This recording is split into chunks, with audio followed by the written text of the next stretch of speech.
Play অফের টিকিটের লড়াইয়ে এখন কলকাতা নাইট রাইডার্স মরিয়া। আর এই পরিস্থিতিতে অধিনায়ক অজিঙ্ক্য রাহানে দলে এমন কিছু পরিবর্তন এনেছেন যা ম্যাচের মোড় ঘুরিয়ে দিতে পারে। কি পরিবর্তন, কে খেলছে, আসুন বিস্তারিতভাবে জেনে নিই। তবে তার আগে অবশ্যই কলকাতা নাইট রাইডার্সের ফ্যান হয়ে থাকলে ভিডিওটিতে লাইক করে কমেন্টে আমি কে লিখে দিন এবং পিন কমেন্ট থেকে আমাদের হোয়াটসঅ্যাপ চ্যানেলে যুক্ত হয়ে যান কলকাতার সমস্ত আপডেট সবার আগে পাওয়ার জন্য।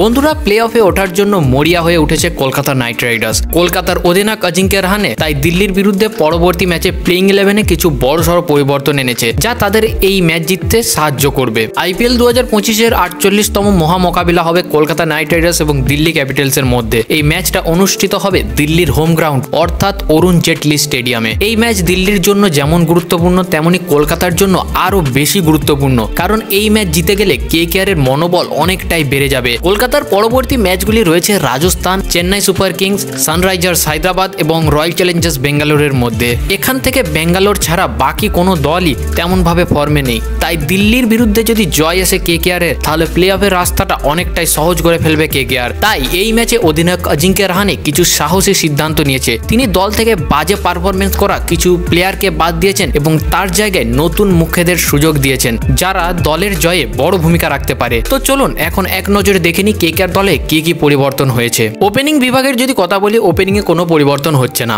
আবারও ওপেনিং করতে দেখা যাবে রহমানুল্লাহ গুরবাজ ও সুনীল নারিনকে। যদিও গুরবাজ তেমনভাবে এখন ভালো ফর্মে নেই, তবে তার স্ট্রাইক রেট এবং পাওয়ার হিটিং স্কিলের ওপর অধিনায়ক ভরসা রাখছে। অপরদিকে সুনীল নারিন ব্যাটিং এ তো তেমনভাবে প্রচুর রান পাচ্ছেন না, তবে বাকি প্লেয়ারদের তুলনায় কিন্তু ভালো ফর্মে রয়েছে। বল হাতে দুর্দান্ত পারফরমেন্স দেখাচ্ছে, তাই ওপেনিং এ এই দুই অভিজ্ঞ ব্যাটসম্যানই কিন্তু থাকবে। টপ অর্ডার অর্থাৎ 3 নম্বরের যদি কথা বলি তাহলে অধিনায়ক অজিঙ্ক্য রাহানে, যিনি দলকে একাই নিয়ে যাচ্ছেন এটা মানতেই হবে। তাই এবারেও তিনি 3 নম্বরে দলের দায়িত্ব কি নিজের কাঁধেই নিচ্ছেন। দলকে অধিনায়কত্ব থেকে শুরু করে সমস্ত কিছু এই প্লেয়ারটা দারুণ। কেকেআর-এর অকশনে যদি কোনো ভালো কিছু কিনেছে সেটা বলবো যে অধিনায়ক অজিঙ্ক্য রাহানে, দারুণ প্লেয়ার। তারপরে থাকবে রঘুবংশী, তরুণ প্রতিভাবান রঘুবংশী। তিনি কেকেআর-এর হয়ে ইতিমধ্যেই কিছু ভালো ম্যাচ খেলে ফেলেছেন, ভবিষ্যতে বড় স্টার হওয়ার সম্ভাবনা রয়েছে কেকেআর-এর জন্য। তাই অধিনায়ক তাকে দিল্লির বিরুদ্ধে কিন্তু বড় দায়িত্ব দিয়ে মাঠে নামাচ্ছেন। 5 নম্বরে থাকবে মনীষ পান্ডে, কারণ প্র্যাকটিস ম্যাচগুলিতে তিনি দুর্দান্ত পারফরমেন্স করছে। অন্যদিকে ভেঙ্কটেশ আয়ার কিছুই করতে পারছেন না, তাই তার পরিবর্তে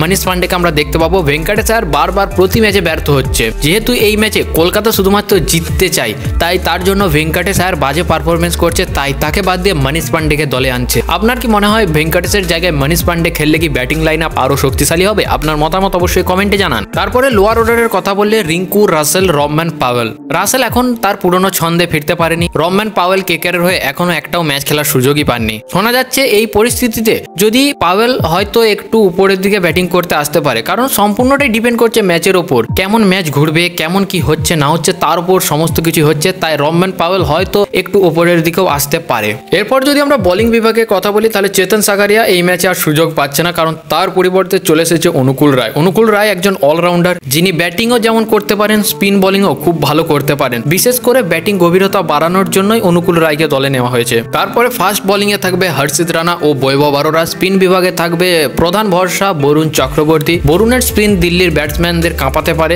বিশেষ করে দিল্লির মিডিল অর্ডার বরুণের বলের কারণে কিন্তু সমস্যায় পড়তে পারে। তো বন্ধুরা, দিল্লির বিরুদ্ধে এই ম্যাচটা কলকাতার জন্য শুধু একটা ম্যাচ নয়, বরং প্লে অফের রাস্তা প্রস্তুত করার জন্য সুবর্ণ সুযোগ। অধিনায়ক অজিঙ্ক্য রাহানে দলের সাহসী পরিবর্তন এনেছেন। এখন দেখার বিষয় এই পরিবর্তনগুলো কেকেআর-এর ভাগ্য বদলাতে পারে কিনা। আপনার কি মনে হয় কেকেআর কি এই ম্যাচ জিতে প্লে অফের দৌড়ে একটু এগিয়ে যাবে? আপনার মূল্যবান মতামত অবশ্যই কমেন্টে জানান এবং আমাদের হোয়াটসঅ্যাপ চ্যানেলে যুক্ত হতে কিন্তু একদম ভুলবেন না, যার লিঙ্ক পিন কমেন্টে দেওয়া রয়েছে। কলকাতা নাইট রাইডার্সের সমস্ত আপডেট সবার আগে পেয়ে যাবেন ওখানে।